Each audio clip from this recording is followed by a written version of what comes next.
அவனை உடலை ஃபிட் பண்ணிக்கணும், மைண்டை நல்லா வச்சுக்கணும், ஆரோக்கியமாக ஹெல்த்தியாக இருக்கணும், ஆக்டிவாக இருக்கணும், சுறுசுறுப்பாக இருக்கணும், உற்சாகமாக இருக்கணும். இவ்வளோ விஷயம் இருக்குது அதில்.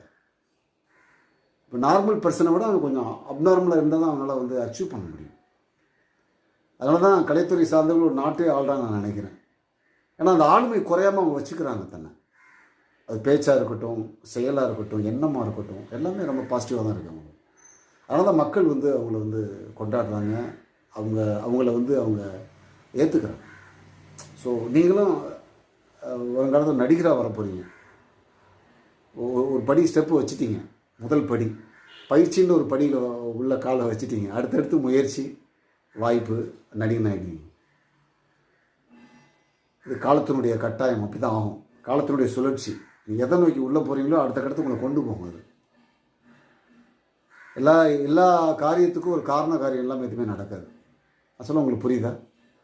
உங்களுக்கு உற்சாகப்படுத்துறதுக்காக சொல்லலை, இதுதான் இயற்கையோட இயல்பு. ஒன்று ஆசை